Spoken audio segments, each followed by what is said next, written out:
मुझे बहुत गालियाँ पड़ती है दलितों से, और मुझे लगता है अच्छी बात है कि कम से कम अकल के अंधे जो लोग हैं, कम से कम दिमाग में उनको टन टन ठोक तो रहा हूँ। अब आपकी ताकत नहीं है कि देश में आप सरकार बना लें, कितने एमपी जीतेंगे। मैं व्यक्तिगत मुक्ति के लिए नहीं हूँ। मेरी पूरी लड़ाई जो है ना, आज से नहीं, जो लोग मुझे अगर 30 साल से जानते हैं वो जानते हो मैं व्यक्तिगत मुक्ति की लड़ाई नहीं लड़ता।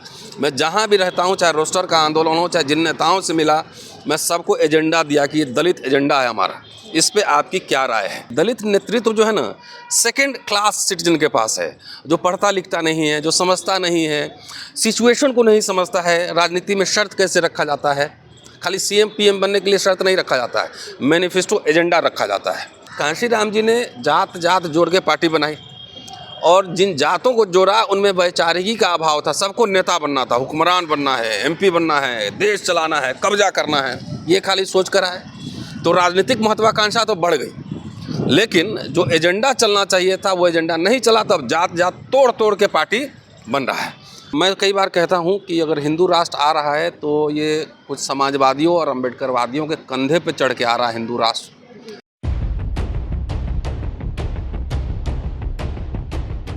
सर, अभी हमारे समाज में जैसे भीम की विचारधाराएं छोड़ के लोग जय श्री राम का नारा लगा रहे हैं और उनकी विचारधारा अपना रहे हैं, क्या कहना है आपका इसमें? उस पर मुझे क्या कहना है, सबके व्यक्तिगत चॉइस है, और डेमोक्रेसी में सबको अपना रास्ता चुनने का अधिकार उसी संविधान में मिला है।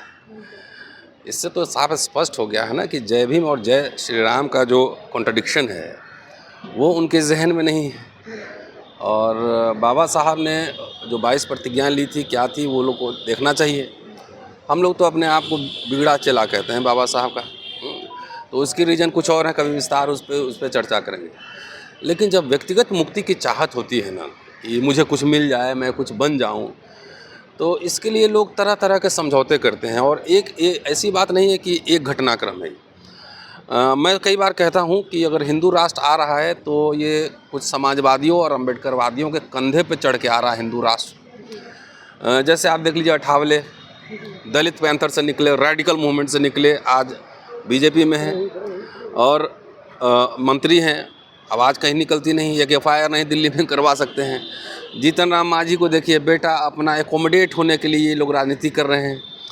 चिराग पासवान को देखिए, जब रामविलास पासवान जी का जब देहांत हुआ उसके बाद कैसे बेइज्जत करके सामान बाहर फेंक दिया, पार्टी तोड़ दिया, तब भी चिराग हनुमान बने हुए हैं। उनको 2 4 5 सीट चाहिए। और जहाँ पर आप देख लीजिए, राजभर, चाहे निषाद पार्टी, चाहे तमाम पटेल और तमाम लोग, वो लोग क्या कर रहे हैं, वो लोग भी अनुप्रिया पटेल देख लीजिए, विरासत बसपा से आई है। तो सब मिलजुल के आखिर आरएसएस बीजेपी को ही कमज़ोर कर रहे हैं। जहाँ पे सीधा जो है नहीं हो रहा है, वहाँ वाया मीडिया थ्रू हो रहा है। जैसे सबसे बड़ी पार्टी थी बसपा, दलितों की, देश भर में प्रेजेंस था। लेकिन मैं समझता हूँ कि 80 के दशक को उठा लीजिए, तो इतना ज़्यादा अति कांग्रेस विरोध, आरएसएस बीजेपी विरोध नहीं, अति कांग्रेस विरोध के कारण पूरा आरएसएस पॉलिटिक्स कहाँ गई, दलित पॉलिटिक्स कहाँ गई। वो अल्टीमेटली बीजेपी आरएसएस से मिलकर सरकार बनी। तो ये दलित समाज को ये समझना है कि उसका शत्रु आरएसएस है, बीजेपी है पहला, या कांग्रेस है। ये समझना पड़ेगा, पहले सुन लीजिए। और जो मिडिल क्लास का फॉर्मेशन हुआ, मिडिल क्लास का, उस 40 साल में रिजर्वेशन के माध्यम से नौकरियां मिली, बैंक का नेशनलाइजेशन हुआ, पीएसयू खुले, उसमें सबको नौकरियां मिली, गैस एजेंसी मिला लोगों को, पेट्रोल पंप मिला। वहीं से वो पैसा आके इधर आया दलित आंदोलन में, और दलित आंदोलन जो है उस धारा को कमज़ोर किया जहाँ से वो मिडिल क्लास बन रहा था, और उस धारा को मजबूत किया जो कि इस मिडिल क्लास को ख़त्म कर रहा है, यानी आरएसएस बीजेपी 10 साल से बीजेपी गवर्नमेंट में है। एक हमको कोई रास्ता बता, एक हम कानून बता दे कि जिससे कि एससी एसटी का भला हुआ हो। ओबीसी तो खुद ही है, ओबीसी कमीशन बनाया हो, ओबीसी का भला हुआ, कुछ बता दे तब समझे। तो कुछ तो है नहीं। तो अल्टीमेटली दलित अपने बल पे सरकार नहीं बना सकता है, उसको सोशल कॉम्प्रोमाइज़ करने पड़ेंगे। ठीक है जी। तो पहले कांशीराम जी ने जात जात जोड़ के पार्टी बनाई, और जिन जातों को जोड़ा उनमें वैचारिकी का अभाव था। सबको नेता बनना था, हुक्मरान बनना है, एमपी बनना है, देश चलाना है, कब्जा करना है, ये खाली सोच कर आए। तो राजनीतिक महत्वाकांक्षा तो बढ़ गई, लेकिन जो एजेंडा चलना चाहिए था वो एजेंडा नहीं चला। तब जात जात तोड़ तोड़ के पार्टी बन रहा है। तो दलित समाज को ये सोचना होगा कि जिस तरीके से निजीकरण हो रहा है, वो निजीकरण अगर 10 साल में दलित समाज कैशलेस हो जाएगा, रिजर्वेशन खत्म, पैसा खत्म, तो उसको फिर खेत में भेजेगा। तो अभी ये सोचना है उसका शत्रु कौन है, कहाँ महत्वाकांक्षा व्यक्तिगत कहाँ रह गई? ये तो समाज के नेता हैं, सामाजिक महत्वाकांक्षा होनी चाहिए थी। नहीं। तो ऐसा है, अब हम किसी व्यक्ति पर टिप्पणी क्यों करें? ऐसे एक मैं तो नेता की बात किया, अभी छोटे नेता की बात नहीं की मैंने, कि बड़े बड़े नेता जब समझौते कर लिए, और इसका क्या कारण क्या है कि दलित नेतृत्व जो है ना सेकंड क्लास सिटीजन के पास है, जो पढ़ता लिखता नहीं है, जो समझता नहीं है, सिचुएशन को नहीं समझता है, राजनीति में शर्त कैसे रखा जाता है, खाली सीएम पीएम बनने के लिए शर्त नहीं रखा जाता है, मैनिफेस्टो एजेंडा रखा जाता है। हम लोग कहीं मिलते हैं, किसी नेता से मिलते हैं तो 5 सूत्री एजेंडा लेकर जाते हैं कि भाई हमारे बच्चों को पढ़ाई के लिए फेलोशिप दोगे कि नहीं दोगे, फ्रीशिप दोगे कि नहीं दोगे, जीरो बैलेंस पे एडमिशन होगा कि नहीं होगा, हमारे समाज में इंटरप्रेन्योर बनेगा कि नहीं बनेगा। तो ये सब लेकर जाते हैं वहाँ। हम लोग कुछ मांगने नहीं जाते हैं कि हमको कुछ दे दीजिए।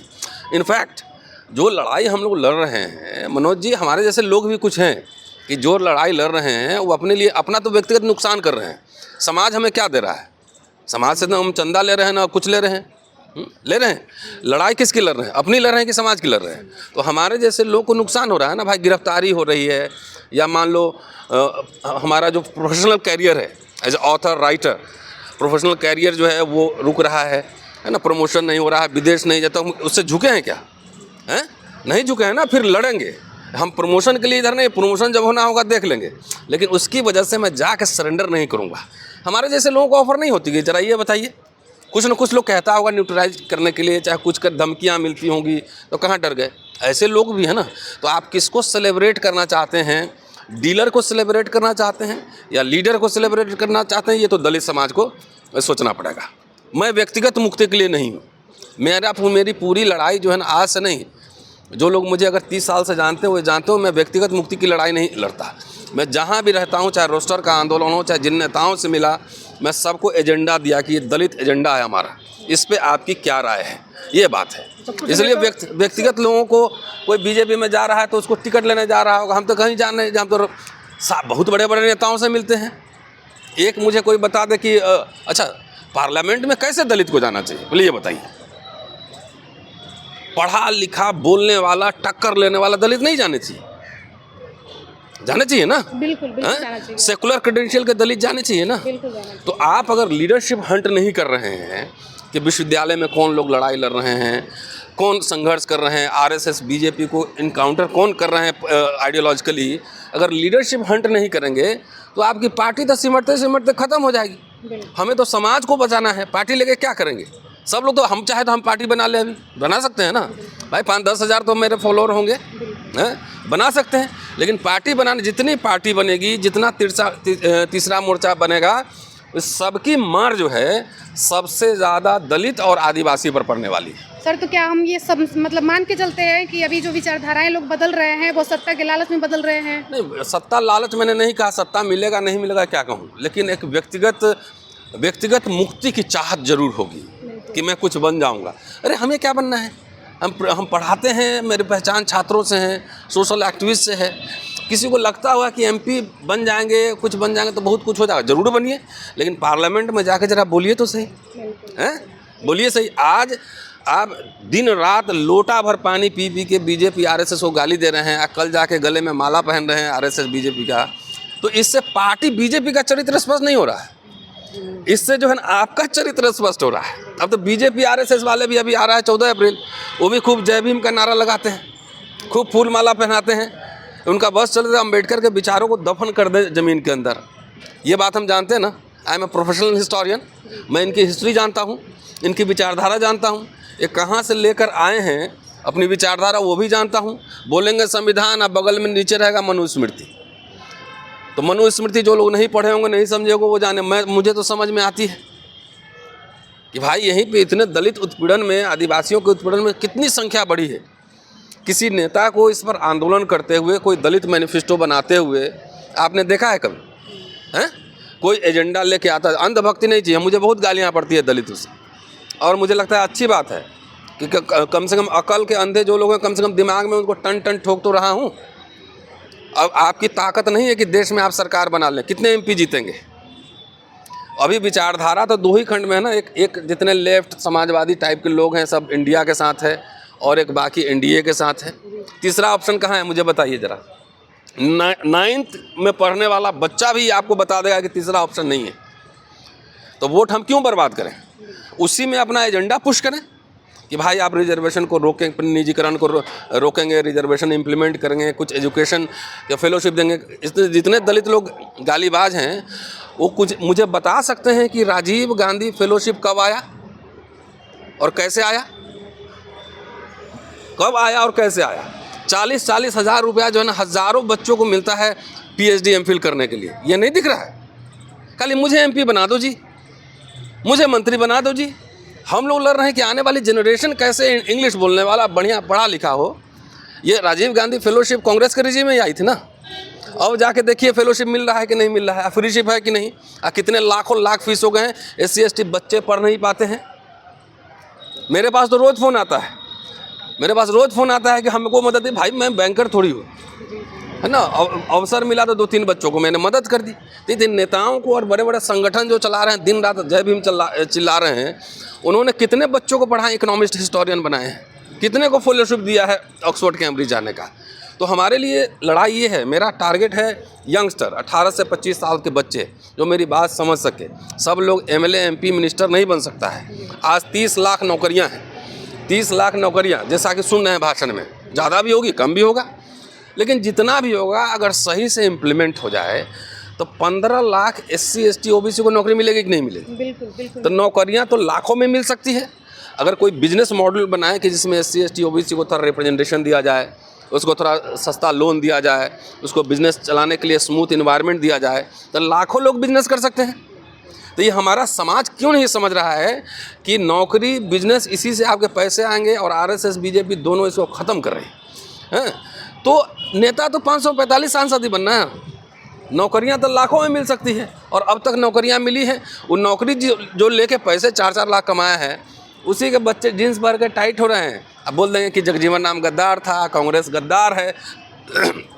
तो RSS BJP क्या है, वो तुम्हारे लिए डोली पालकी लेके आ रहा है क्या है? अरे वही तुम्हारे पिताजी को नौकरी मिली थी और तुमको नौकरी नहीं मिल रही, बेरोजगार घूम रहे हो। लड़कियों की शादी नहीं हो रही, नहीं दिख रहा है?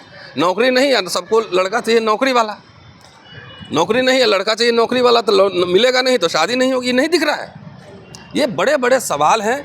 समाज और राजनीति जो ना क्रमशः विकास होता है। बाबा साहब ने लड़ के जो प्रावधान किए, जवाहरलाल नेहरू, इंदिरा गांधी, राजीव गांधी ने जो उसको इम्प्लीमेंट किया।